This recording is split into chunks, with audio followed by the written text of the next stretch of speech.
Before I give you back to your teachers, let's have a look at this PSA. I'm going to twist things up afterwards.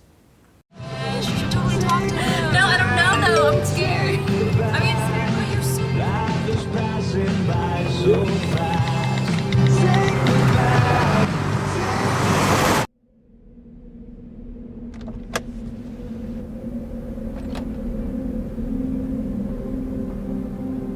Do you know that you're in my lane? No, not at all. Are you not paying attention? Are you texting? I was just checking in with my mom. I was telling her that I thought we'd be home by 6. It's okay. There's enough time. Just pay attention. I'm not even halfway through my text. There's no way. I'm not even going to look up. My babies are in the car. You have to pay attention. It's just supposed to be a quick text. I'm so sorry.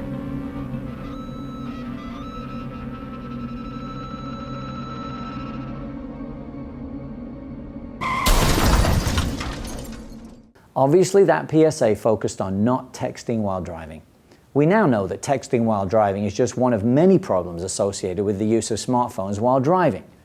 I often see things a little differently when it comes to traffic safety. So let me explain why this PSA addresses, in my opinion, half the problem and not the whole problem with distracted driving. If I'd been scripting that PSA, I would have given the young lady who was texting while driving a different script. So let me explain that a little bit. We've got the mom addressing the lady. The mom's upset. She said, "You've got to pay attention." And if I'm listening and I haven't said anything yet, I'm the girl who was actually texting, I would say to the mother, I would give her a different script. I would say, "Hey, I'm a texting driver. We are everywhere. You didn't see me coming?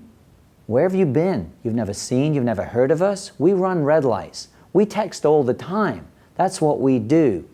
You've got children in your vehicle. Why were you still in front of me? I'm texting. You're a mom. You've got children. Why were you in my way?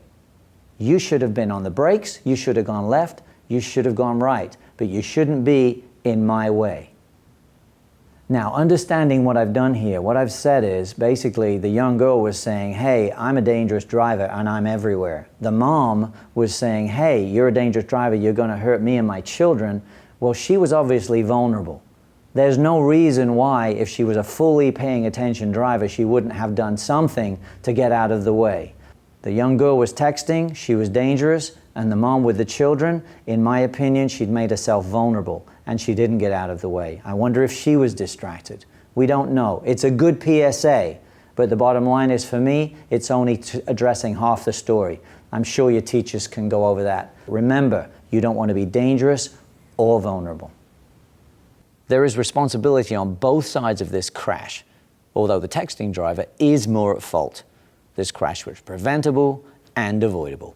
Collisions like this happen every day. Human error on both sides. In this case, we know the dangerous texting driver was not even going to look up. Paying full attention to driving, and therefore not being vulnerable, would have given the mum more time to react. Discuss with your teacher what options the mum could have chosen to make the safest decision to avoid this collision completely, or at least lessen the impact. You have to anticipate that every driver around you is distracted. Never assume they'll do the right thing. If you're not expecting a red light runner every time you go through a green light, you're not driving, you're dreaming. Please pay 100% attention to your driving at all times. Dangerous, distracted, and reckless drivers are everywhere.